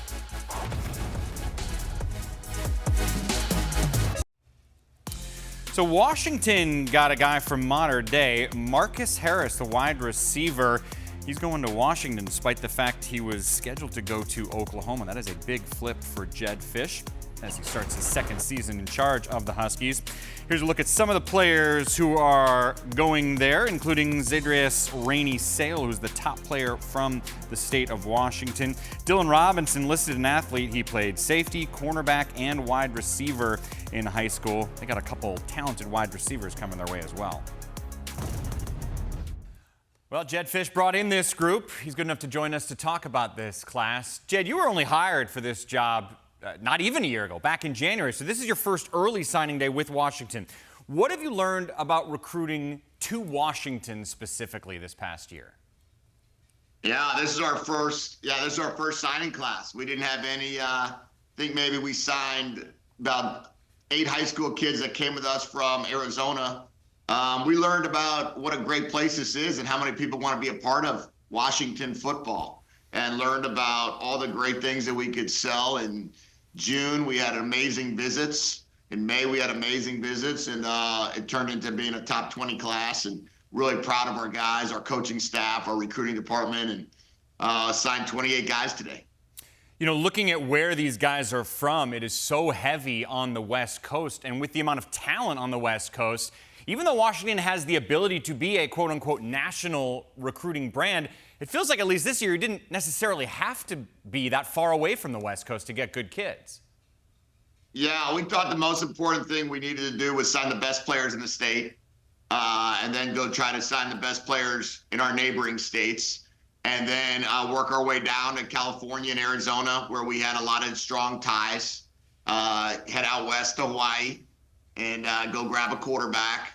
And then outside of that, you know, we want to start working our way a little bit more east. But given the circumstances and the time that we had, we just really weren't able to build the same relationships as we will for the 26 and 27 class. Well, you mentioned QBs. What should we know about the quarterbacks you're bringing in? Yeah, we're bringing in 2 great ones, in my opinion. We're bringing in the guy that's going to win the national championship at Mater Dei High School. Dash Byerly hasn't lost this season. I think he's 26 touchdowns, 2 interceptions on the year. Really excited about Dash. And then bringing in Keeney McMillan out of Hawaii. And Keeney in 2023 was the Gatorade Player of the Year in Hawaii. He was the best player, I thought, that Hawaii quarterbacks. And we've had some really good ones in my day. We had Jaden DeLora and now Keeney, and excited about Keeney coming in. So we'll have 2 good ones. I don't know, man. I know you got him in your class, but I feel like you need to go recruit him in Hawaii a couple more times. Don't you think that just to be safe this winter? Yeah, I need to double check to make sure that we're good. You know, I know he's signed, but I need to just check on him in January, I think. Coach, I want you for a home visit. Gosh, okay. I mean, I guess I'll go, Keeney, if that's what you want. Who is this kid, the highest ranked in-state player you got? Rainey Sale. Yeah, so Zadrius Rainey Sale is an elite linebacker. Had everybody in the country, a bunch of players, a bunch of schools wanted him. And it was really important for him to say, I'm going to be a dog. And that was probably one of the most important gets for our staff, for our university, for our team. When you get the best player in the state wants to commit to you and be a part of this program, that was really cool. And then we were able to get guys that he grew up with, the Jonathan Epperson and Darian Clemens, and guys that really have been training with him forever to join the team as well. It really gave us a great opportunity to succeed. Another very highly regarded player is Dylan Robinson. Where do you expect him to fit in with you guys? I told Dylan, man, you can play anywhere you want. You just let me know. You know, he was an elite wide receiver and an elite DB, and he can play corner, he can play safety, he can play nickel, he can play outside receiver for us. We're just excited to get Dylan here on campus and get him here early and get him rolling. And then really when he gets here, we'll see where best fits. Right now, I think we'll probably start him in the DB room and then let him evolve to some offensive ball plays as well. But I think getting Dylan was a huge get for our program and for our team. And we're going to have a fantastic, you know, we're going to have a fantastic recruiting class. And these guys are all going to have to contribute early. Jedd Fisch, pretty successful first full class for you there at Washington. Thanks for your time, man. Appreciate it. Yeah, I appreciate you. Thanks for having me on. You know, it's been years since Washington grabbed the top kid from in-state. They had no in-state kids at all last year. This year, they did. Rainey Sale, the #1 kid in Washington. Yeah, talked about a lot on this show about winning your state. Washington did it with Zadrius Rainey Sale. Outstanding player, going to come in as a linebacker. physical guy, 6'2.5", 220 pounds. Took some official visits to some other places, had an offer from Texas, went down to Florida State, came back, really good in-state win for Washington, can also play on the edge as you see here. So I think he still has some room to grow. They're going to be able to play him in a couple different places, off-ball linebacker as well as edge. You heard Coach talk about Dylan Robinson, who they got out of California.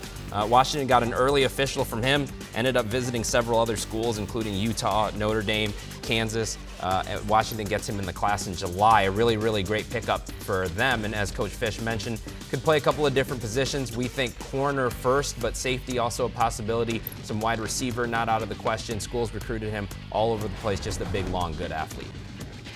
Yes, Chris Lawson, another wide receiver. I think really talented guy. Has been on the radar since he's been in high school. Been one of those top elite athletes, but he can go get it, has all the speed. He's a guy that also played on the defensive side of the football, so attacking the football is something that he's accustomed to doing.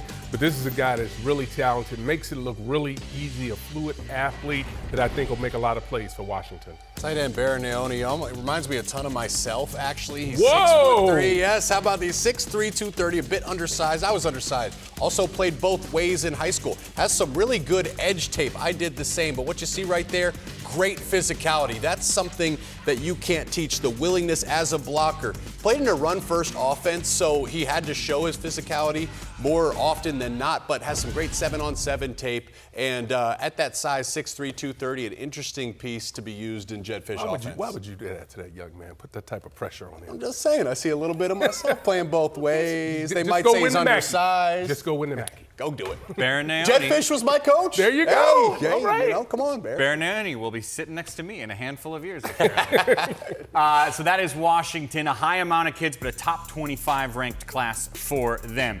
UCLA looking for a highly ranked class, not quite as high as that. They got a lot of in-state kids coming to the Bruins, including Carson Cox, who was a running back who also played defensive back in high school. You got Jaden Hudson, also an in-state kid, another 4-star guy. He's a safety. There's some linebacking talent, some offensive line talent as well.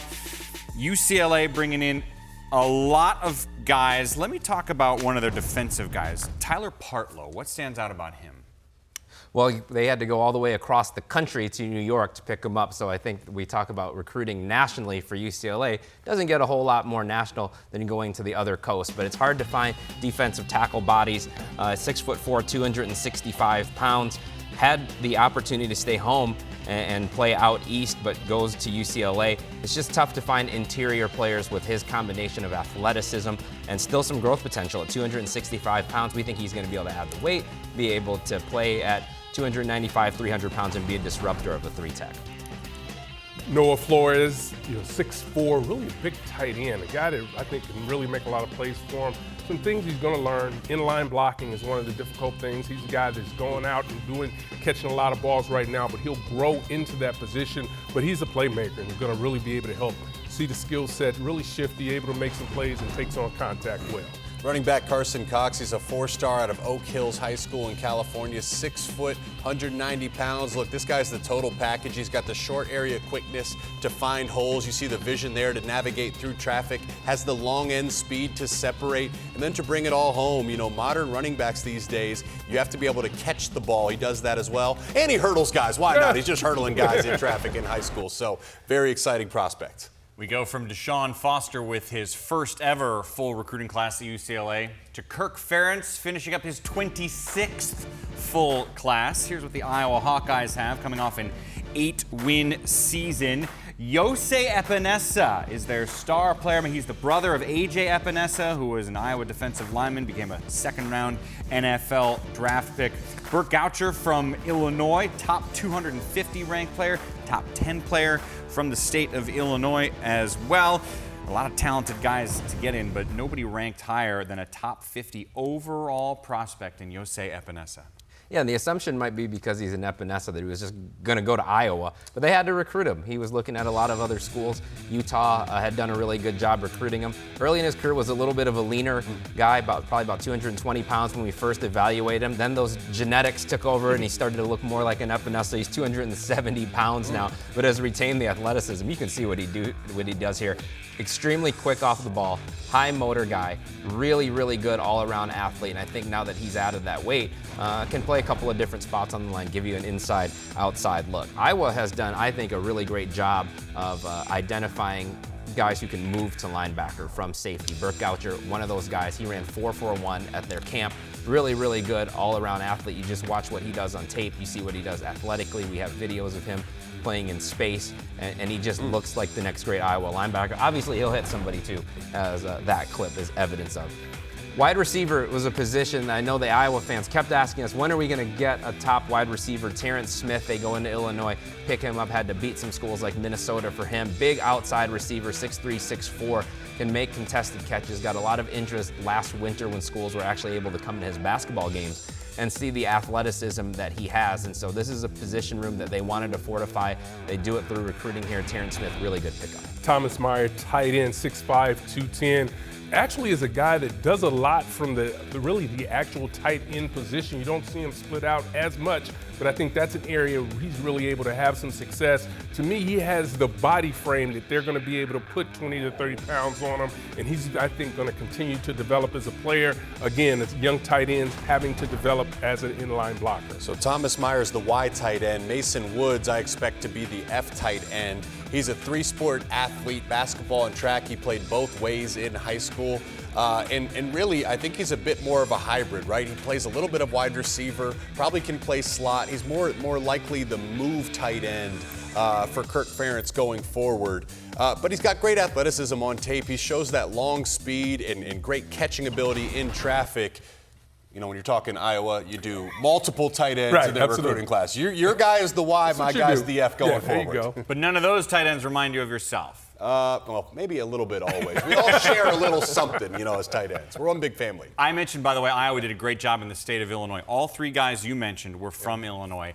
Of the top 20 players, regardless of position in the state of Illinois, 5 of them are going to Iowa in this upcoming class, including the #1 overall in Epinesa.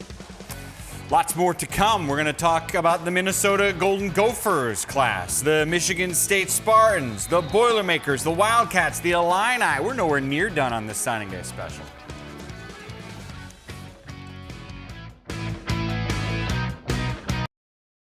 No one is ranked higher than Coy Parrish, who is the highest ranked recruit to go to Minnesota since 2016 Carter Coughlin. Pretty impressive.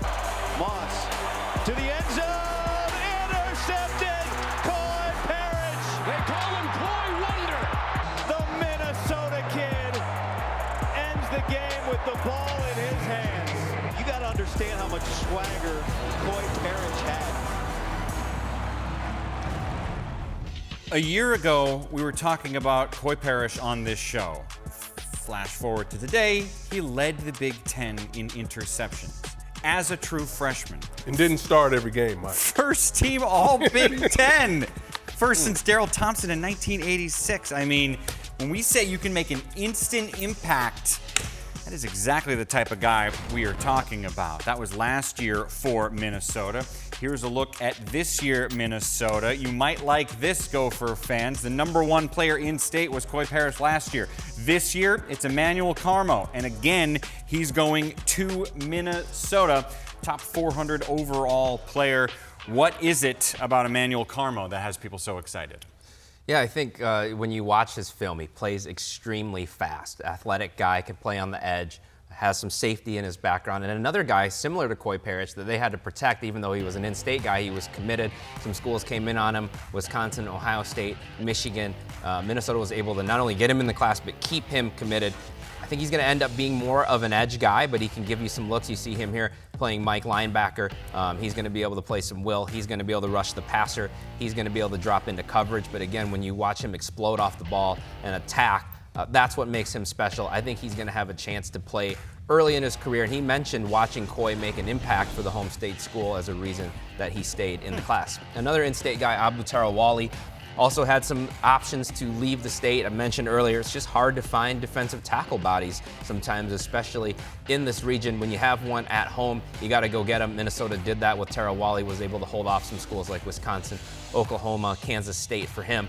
Came back from an injury and really had a good senior year, so his trajectory is headed upwards. And then I think they had a really good find here going into Indianapolis and finding Enoch Adewagbola, a guy who is from the state of Indiana, right there in the Indianapolis area, didn't have offers from the two in-state Big Ten schools, but a really outstanding pass rusher. You see what he's able to do off the edge there with his quickness and athleticism.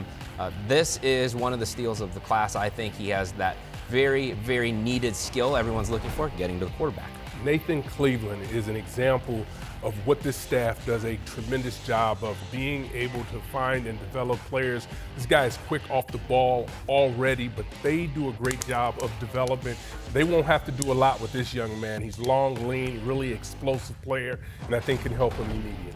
Jaquan Stubbs, he's 6'6", 265 pounds. You know who else is 6'6", 265? Talk to me. John Joyner, okay? So how about that? There's a good comp for you. He's a great basketball player in high school. Honestly, he's a little bit raw right now, but he makes a ton of plays just off sheer size and athletic ability. PJ Fleck, they have a track record at Minnesota of developing guys. Great feet, great physical traits, great intangibles. Lots of in-state guys for them, but also plenty across the country for PJ Fleck and the Gophers. It was the first full year of Jonathan Smith in East Lansing. It ended up with a 5-7 record, but while they started strong, they struggled near the end. Here's a look at some of the guys they're bringing in. The highlight is the running back, Jace Clarizio, top 500 player, top 5 guy from the state of Michigan. And Alan, he was a guy who was committed to MSU, then flipped to Alabama, and now he's back in East Lansing. That was probably a welcome surprise for a lot of Spartan fans this morning, waking up to see Jace Clarizio back in the class. Heard that he may be having some second thoughts, but it was still a surprise when he got there this morning and ended up coming back to the Spartans within a couple of weeks. So been a little bit of a roller coaster for Spartan fans, but they keep him right there at home at East Lansing High School. But an outstanding player, a legacy guy. His dad played running back at Michigan State. Saved his best for last. I thought he was outstanding as a senior, led East Lansing deep into the playoffs, played some of the best teams in the state, and gave them a really, really tough time in the playoffs. Derek Simmons, we have as a 4-star, even though he's a composite 3. Outstanding thrower in high school, played both sides of the ball, a high-level thrower, really. Probably could have done that in college as well as if he wanted to. Again, I'm going to say it's hard to find athletic defensive tackles. This guy's strong. He's explosive. He has that multi-sport background. Reminds me a little bit of Jarrell Worthy. Spartan fans are going to love that. I think he's going to be a really, really good player for them. Charles White, outside linebacker. This kid can just flat out run, was recruited by Joe Rossi, who knows a thing about what linebackers can do, but you just watch him off the edge. He's just so quick. And again, one of these long, lean athletes that I think they'll be able to really move around the football field and come up with the best spot. I think he'll be able to play multiple positions. Defensive back Terrence Edwards. This was a huge, huge flip for Jonathan Smith. Was recruited to West Virginia, committed in late, just about a week ago, flipped to Michigan State. Big time at. I think when Michigan State's at their best, it's behind elite cornerback play. I like him in off coverage, where he shows great instincts, great play recognition, and to top it all off, I love when corners are willing and able to tackle. One of the big stories in the Big Ten this past fall was the resurgence of the Fighting Illini. Brett Bielema and company came away with 9 wins on this season. That was the most they had in the program since 2007. Here's a look at some of the recruits that are heading to Champaign. A lot of guys from Illinois and Florida, which is common, including Braden Trimble, who's a top 500 overall player, a wide receiver heading to Illinois, and Jershawn Newton. Does that sound familiar? Ooh. Brother of Jerjon, who was the defensive star in Illinois in years past. Let's start off, Howard, with a late flip. John Forster is going to be a Fighting Illini. What do you see in him? A running back, I think that's really been productive. Really, I thought had a good career out east, but was committed to Rutgers and decided that he was going to go to Illinois. But I really like his ability, his visions, his patience in running the football, catching the ball out of the backfield. He'll continue to get better at that. But his ability to make people miss, not allowing one person to bring him down, is what's really going to help and elevate him. This is a team that really likes to play a lot of guys in their backfield, so you can see the home run speed there. Here's Trimble as well, wide receiver. Again, we're talking about a program that wants to throw the football around. This is a guy that's just going to be able to go get the football, compete for it at its highest point, although it's thrown into coverage. One of the things that I've really enjoyed about this year's class, really throughout the Big Ten, is these wide receivers are guys that really do a great job of running routes. He's no exception to that, and his ability to play in multiple positions really helps. Yeah, Carson Boyd, really outstanding prospect, live arm, can get it all over the field. Really, really good athlete as well who can run the ball. He's really, as a junior, we thought he was good. As a senior, he really exploded. Had over 1,000 rushing yards, threw for 3,000 yards, completed 80% of his passes. So he's going to have a chance to come in and I think compete earlier because he made big strides as a senior. Desmond Stratton, Illinois, goes into Michigan, picks up another two-way guy, played running back, played defensive back also. Think he's likely going to start off on defense, but some schools towards the end of his recruiting process started to look at him more as a running back. I think he has a chance to be a hybrid guy as well, physical and really good ball skills, which will help him in coverage. Grant Bierman was a flip from Purdue somewhat later in the process. This is a fresher addition to the Illinois class. Comes from a really strong program at Lakota West and was really, really productive for them. Won a ton of awards, made a ton of plays. Big physical guy at nearly 6'4", 225 pounds. I think can be a true Mike, can also give you some looks on the edge. My coach Harbaugh once said, the best compliment you can receive is to be called a football player. That is Andre Lovett. He did a little bit of everything in high school, and I think he could be a day one player as a freshman in Illinois. Had just under 80 tackles, 25 TFLs, 8 sacks, 6 PBUs, a few forced fumbles, a few fumble recoveries, and 4 touchdowns. So wherever you put this guy in, why not? Why not? Wherever he was put on the field, he thrived.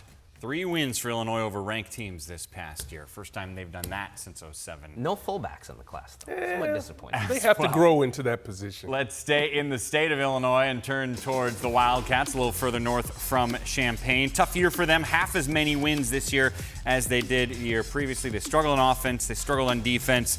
Let's see if some of these guys can make an immediate impact on their program. Caden O'Rourke is an in-state kid who's an edge rusher. They got another in-state offensive lineman, Michael O'Connell from Glenbard West. Glen Ellen, some talented people come from the city of Glen Ellen. Just you, Mike. All righty. Let me ask you, Jake, who stands out to you in this class? Well, I'll just say this has been the best signing day ever because I get to talk about another tight end. Let's talk about tight end Tyler Kielmeyer. He's 6'7". Yes, 6'7", 235 pounds. You talk about a frame, but what you see here on tape is his fluidity. For a guy to be this long and this tall, sometimes it could be a bit awkward like a baby deer. That's not the case. He moves extremely well, and I can only imagine the future as he continues to put on weight. Say he gets up to 250, 260. This guy's an NFL prospect going forward.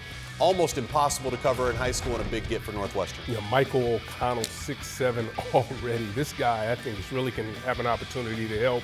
Talking about being physical, really, at the point of attack. That's what it comes down to. Offensive lineman, that's what you want him to be dirty, have a nasty attitude. You see him finishing his blocks, really drive blocking, and he's coming out of a really good program. Yes, he is. These young men are well coached there, and I think Northwestern is getting a good one. I think offensive line, one place they've done a really good job of evaluating talent at and then developing it. Trey Boyd comes from Shakopee, Minnesota. They were able to go up there and recruit him, but he had offers from across the country, including as far as Arizona. Northwestern wins the battle. Really athletic prospect, does a good job when asked to pull, block on the move. We definitely saw that as a senior and as a junior, but a really mobile prospect with a lot of upside. Mason Main, another guy, really, really good athlete, all around. Outstanding thrower in track and field, threw 62 in the shot, which is pretty good, threw 145 in the discus. Very, very disruptive player, constantly lived in the backfield, just has the look of a guy who's going to be an impact player at Northwestern. We think he was one of the steals of the entire conference. Northwestern in the first full season of David Braun as the full-time head coach We turn to our last team, Purdue, and they don't have a head coach. Of course, the story was the firing of Ryan Walters after a 1-11 season. So the Boilermaker class is smaller than normal because it was already not that big, and a couple guys since the firing have backed away. But here are some of the names to keep an eye on, including an in-state offensive lineman, Cameron Gorin from Indiana. Why did he grab your attention? Yeah, first comes from good stock. His dad, Brandon Gorin, played in the NFL for a long time. Was a 7th-round pick, was at Purdue also. But he had a chance to leave.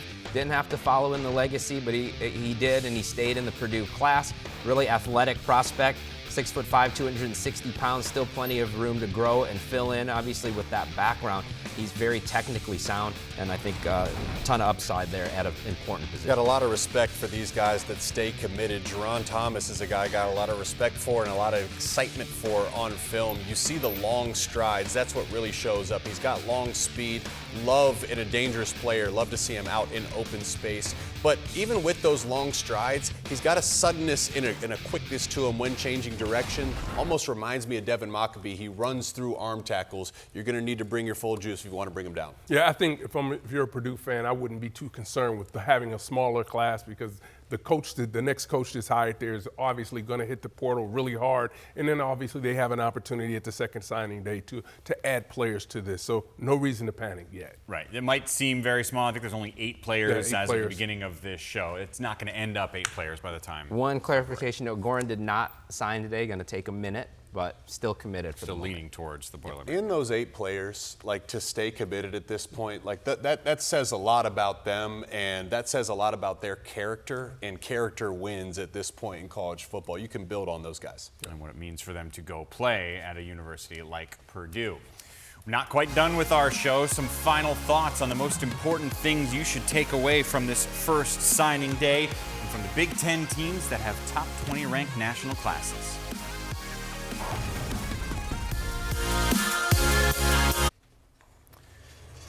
Well, here's a look at the recruiting rankings as it stands now. Remember, there will be changes to this, but Oregon and Ohio State both with top 5 programs, Michigan in the top 10, whole bunch of top 30 ranked teams as well. Again, there'll be some fluidity. There's a second signing day coming your way in February, but that's how things look right now. Now, if you were born with a simple monosyllabic name like Mike Hall, you'd be drawn to some great names. So we got some good ones in this class. Bond, LeBron Bond, Legend Lyons, LaRue Zamorano, Pierce Mooberry, might be my personal favorite. All right. Sean Hammerbeck, sounds like an offensive lineman. Bo Jackson and Achilles Smith, that just makes sense. I got a new favorite, I'm changing it. It's Vander Plug. Vander Plug. It's an onomatopoeia. It's like you drop something in a lake. Vander Plug. LeVar Arrington, of course, and Hardy Watts. That fits an offensive lineman name, does it? Especially at Wisconsin, Hardy Watts. That fits. His film looks exactly like how a Hardy Watts film. There you go. Right. Exactly. That's why he's appropriately named. So it is a different signing day in terms of earlier than normal. We've got just a couple days until the Big Ten championship game. Overall, what are your main takeaways from this day? First, I'm going to reiterate it. I think it still matters. Again, the proof is in the pudding. You can look at the all-conference teams. A lot of guys who were recruited out of high school, not transfers. You can look at some of the true freshmen we mentioned on this show last year.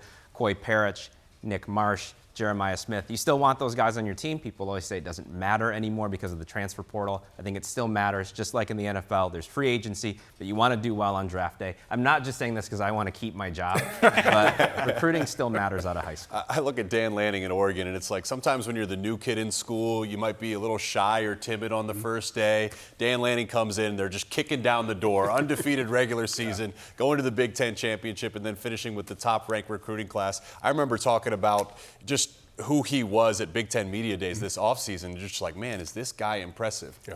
Where's his weakness? He checks every single box. Yeah, I think when you look at, the quote-unquote big-time programs, right, you talk about SC, you talk about where Oregon is, Penn State, Michigan, Ohio State, they're going to always get their guys. They're going to be in those fights for the 4- and 5-star guys. I think it's always fascinating to watch the teams that really are heavily built on 3-star guys and 2-star guys, where they have to continue to develop those players. It really speaks to those guys having to continue to develop, and it's important that they have great coaching around them to be able to put themselves in position to go after Big Ten championships. And that being said, there's generally speaking only about 35-star guys a year. Yeah. And there's only one number 1 guy. Last year it was Jeremiah Smith. We saw what he did at Ohio State. Michigan got the number 1 guy in Bryce Underwood. It's crazy because I remember, initially when NIL and the transfer portal came about, there was a bit of a hesitancy from Jim Harbaugh and the program to really embrace it. And how different we are right now, it's really scary to think what Michigan can be now with the commitment and full backing of their collective and NIL team. Yeah, I think Michigan has done a good job. You think about getting J.J. McCarthy. I think he ultimately, when you sit back and look, it's about J.J. and Wood Edwards being able to get those guys when things were difficult for Michigan. They stayed the course, and I think being able to build with guys like that, as you mentioned earlier, committed, really speaks volumes of where they are and where this program is headed now. Bryce sets the stage, I think, for an influx of quarterback talent here. We talked about it straight through the show between him, Tavian St. Clair, Malik Washington, the 2 guys that Oregon signed, Hassan Longstreet. You can go through every class. There's some serious quarterback talent coming into the Big Ten. You brought up Longstreet. I do think it's also worth pointing out Nebraska and USC had pretty good classes. I know their fan bases wanted more from their season on the field, but those classes were pretty darn good coming into those respective schools. That'll do it for us. Again, the next signing day coming your way in February. We'll see you then.